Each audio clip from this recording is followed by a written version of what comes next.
Assalamualaikum warahmatullahi wabarakatuh. Kita akan lanjutkan pembahasan kita di stylistics. Sekarang kita akan membahas tentang style as a choice. Untuk memulai ini, ada beberapa konsep dan terms atau istilah yang perlu di highlight, perlu dipahami, dan mungkin akan bersinggungan nantinya untuk membahas topik ini dan nanti ketika membahas topik critical linguistics. Yang pertama adalah SFL atau Systemic Functional Linguistics, di mana dalamnya ada beberapa istilah seperti metafunction dan transitivity. SFL merupakan salah satu pendekatan teori di linguistics yang dikembangkan dan dipelopori oleh Michael Halliday, dan ini sudah sangat lazim dan sudah sangat banyak digunakan untuk mengkaji beberapa teks dalam bahasa Inggris maupun non bahasa Inggris, dan juga menjadi salah satu pendekatan yang digunakan dalam analisis wacana kritis. Nah, di SFL sendiri ada beberapa istilah ya. Jadi yang pertama misalnya yang dikenal dengan type of meaning, di mana dia memberikan metafunction dari sebuah makna dalam menyikapi dan melihat makna dari sebuah kalimat. Yang kedua adalah transitivity. Nah, di sini juga saya akan ingin highlight bahwa makna itu dapat dibentuk dan dibentuk kembali. Yang kedua, bahwa choice nanti dalam pemilihan baik dalam sastra maupun non sastra itu akan sangat dekat sekali hubungannya dengan ideologi, karena terkait keberpihakan. Sehingga untuk melihat bagaimana sebuah makna itu terbentuk, kita tidak bisa hanya melihat atau menganggapnya sebagai sebuah bagian dari aesthetics of the language, tetapi juga bisa menjadi salah satu medium atau bridging point untuk melihat apa sih sebenarnya yang ingin disampaikan oleh si penulis atau si pembicara, karena itu berkaitan dengan apa yang dia yakini sehingga dia memilih pilihan kata tersebut. Dan dalam pengungkapannya maka akan ada beberapa konsep yang akan dia utarakan atau ujarkan. Apakah dia nanti akan memberikan deskripsi tentang event atau lebih pada fenomena, atau malah experience yang dialami, sehingga semuanya kan saling berkaitan. Dan mungkin untuk topik style as choice ini di buku Simpson itu lebih dengan SFL yang melihat beberapa tipe makna, dan bahwa bahasa adalah social semiotics. Nah, di akhir dari video ini saya ingin kalian nanti merespon beberapa contoh ini sesuai dengan apa yang nanti akan kalian pelajari dan pahami dari bukunya Simpson tentang style as a choice. Yang pertama, misalnya ketika kalian menemukan kalimat ini, telah terjadi penembakan di Pondok Indah, pria muslim itu ditangkap polisi. Dan yang nomor 3 ini bisa nanti kalian coba respon bagaimana kira-kira bentuk analisis dari 3 kalimat ini. Baik, saya akan mengutip dari yang sudah Simpson katakan tentang bahasa dan kaitannya dengan transitivity. Dia mengatakan bahwa apabila bahasa itu digunakan to represent the going of the physical or abstract word in this way, represent patterns or experience in spoken and written text, it fulfill the experiential function. Nah, fungsi ini itu merupakan marker dari style orang tertentu, karena nanti berkaitan dengan, kalau kalian lihat di bukunya ada verbalisasi dan nominalisasi ya. Sehingga experience ini merupakan salah satu wujud dari medan makna atau metafunction atau type of meaning yang ada di systemic functional linguistics. Yang pertama yaitu tentang ideational meaning, ya, mendeskripsikan apa yang terjadi, what happened. Di sana akan ada tenor. Kemudian ada interpersonal meaning, yaitu berkaitan dengan bagaimana speakers perspektif atau speaker meaning yang dilihat dari hubungan antara speaker dan interlokutor atau addressee ya. Dan di sana akan ada mood yang akan dianalisis. Kemudian ada textual meaning, yaitu melihat bagaimana genre atau structure dari kalimat itu dibentuk. Dan additional meaning itu nanti yang lekat dengan transitivity. Jadi lebih pada mengekspresikan experience, ada proses di sana yang dideskripsikan. Kemudian yang juga menjadi penting to the highlight adalah mengapa sih statistician itu mengikutkan atau menghubungkan antara statistik dengan transitivity, kemudian functional linguistic ataupun stylistic choice. Karena yang menjadi pokok penting dari statistician adalah why one type of structure should be preferred to another. Dan ini sudah sangat ada tendensi untuk berpihakan.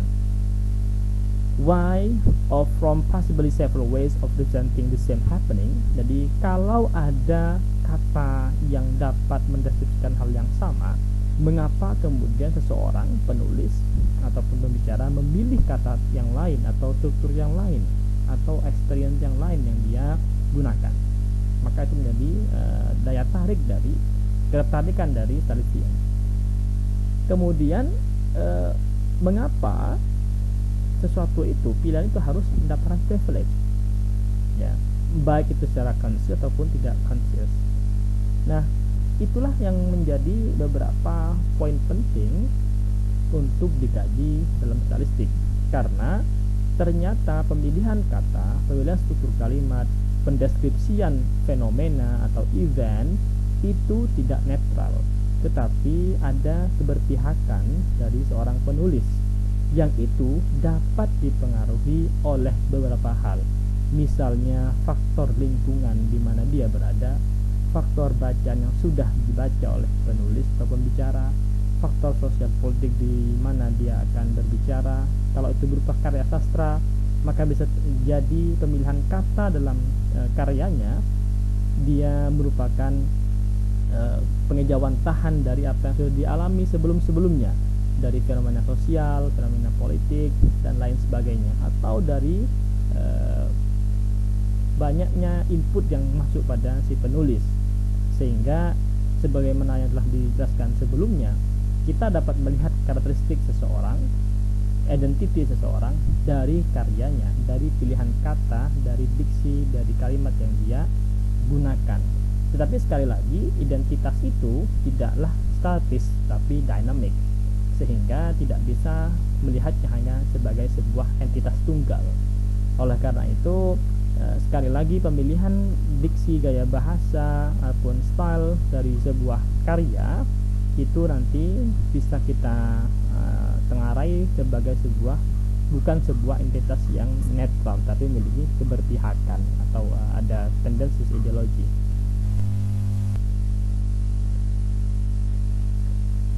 Nah, transitivity ini kalau masih diingat di buku Angela Downing, ketika kalian belajar tentang grammar itu sudah disebutkan ada beberapa hal yang bisa mengangkat ke sana. Misalnya kita berfokus pada apa, mengatakan apa dan mau kemana. Misalnya ada kalimat he walked to the office, maka kita bisa melihat he-nya sebagai sebuah adverb, walk-nya adalah verb phrase-nya, dan itu adalah permainan transitivity. Jadi verb phrase dari sebuah kalimat, kemudian to the office merupakan locative, ya. Nah, untuk lebih jelasnya bisa dilihat kembali di bukunya Downing, atau bisa dilihat summary untuk Systemic Functional Linguistics dari karya Halliday and Mathiesen. Jadi di sana kan ada beberapa hal, misalnya ada proses, participants, kemudian attribute, dan circumstance, yang itu banyak kompleks sekali, ya. Nah, yang ingin saya highlight sekarang adalah bahwa dalam transitivity ini, bagaimana dijelaskan di buku Simpson secara singkat, memiliki 3 layer, 3 hal. Pertama, dia sebagai material proses yang mendeskripsikan apa yang dilakukan, misalnya he breaks the rule. Yang kedua merupakan mental process. Jadi proses itu dalam transitivity ada 3, ya. Pertama material, apa yang terjadi dilakukan. Yang kedua merupakan mental process yang lebih pada sense, misalnya notice. Yang ketiga merupakan behavioral, yaitu behave, ya, tindakan, ya, bertindakan, misalnya dia fall asleep. Dan yang berhubungan dengan sense, ya, sense itu bisa masuk pada mental process. Kebanyakan memang merupakan bagian dari material process. Ketika sudah mental dan behavior itu lebih banyak pada karya sastra, tetapi kalau karya non sastra biasanya lebih banyak pada pendeskripsian material process. Sehingga nanti kan kadang-kadang itu bisa tumpang tindih antara analisis ini dan metafor, sehingga perlu dijelaskan sesuai dengan apa yang ingin di highlight. Nah, saya akan menjelaskan kembali summary dari proses relasional ini yang sudah dibahas di buku Simpson. Pertama, dia menjelaskan tentang kaidah intensif, possessive, dan circumstantial. Nah, intensif ini dia memberikan contoh, misalnya the best Irish writer is Joyce. Joyce is the best Irish writer. Kemudian yang possessive itu saya kira bisa dipahami dari istilahnya yang berangkat dari grammar, she has a piano, Peter has piano, dan itu bisa berupa apostrof, beberapa perbedaan bisa juga menggunakan has atau have. Kemudian circumstantial, the head is on holiday, jadi lebih pada deskripsi circums ya. The maid is on the parlor, the parlor is the maid. Nah, yang identifier ini itu lebih melihat bagaimana ternyata konstruksi itu bisa dibuat dalam kalimat the best Irish writer is Joyce, atau di sebaliknya Joyce is the best Irish writer. Jadi bisa dibuat demikian kalimatnya. Nah, dari sini ini bisa digunakan misalnya untuk kategorisasi. Tapi yang lebih penting dari itu adalah kita perlu melihat bahwa pemilihan kalimat the best Irish writer is Joyce, atau sebaliknya Joyce is the best Irish writer, itu tidak begitu saja diucapkan atau ditulis oleh seorang penulis ataupun pembicara. Dia masih memiliki maksud, dan kita bisa melihat apakah nanti ternyata dalam memberikan intensif proses yang dia deskripsikan ataupun posesif itu dia menggunakan gaya bahasa menggunakan has atau lebih pada menggunakan apostrof ya, yang posesif menggunakan apostrof modelnya. Begitu pula nanti misalnya dia mendeskripsikan sebuah fenomena atau event, apakah dia akan menceritakannya lebih banyak pada model verbalisasi yang mengungkapkan bagaimana aktivitas pekerjaan itu atau fenomena itu, atau lebih pada nominalisasi, yaitu lebih mendeskripsikan bagaimana itu terjadi. Jadi lebih kejadiannya yang di highlight daripada aktivitasnya, sehingga nanti bisa dilihat kembali secara detail. Itu salah satu bagian kecil dari melihat style dari sebuah tulisan ataupun gaya bahasa.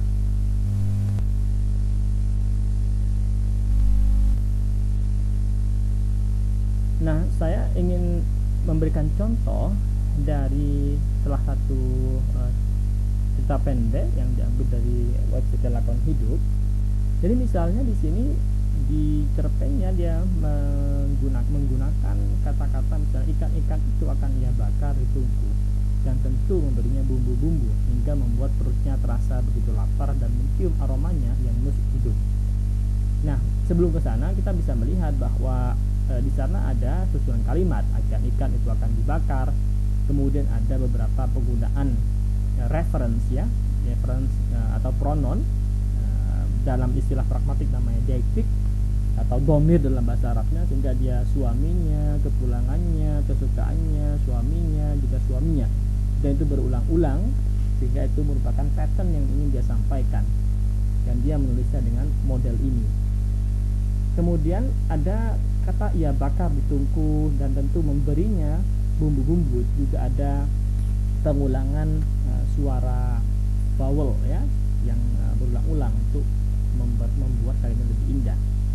Nah, di sini kita melihat ikan-ikan itu merupakan sebuah susunan kalimat ya. Ini adalah bahasa Indonesia, ikan-ikan itu akan ia bakar, sehingga di sini berlainan dengan kalimat bahasa Inggris yang biasanya dalam kalimat aktif, tetapi dia menggunakan ikan-ikan itu sebagai bukan aktor yang akan dapat pekerjaan, tapi dia adalah objek ya, partisipan. Kemudian dia memiliki goals ya, akan ia bakar. Kemudian juga ada locative, dia ditungku, sehingga itu bisa dianalisis dari aspek transitivity-nya. Nah, itu sebagian kecil contoh bagaimana melihat pola kalimat dalam sebuah karya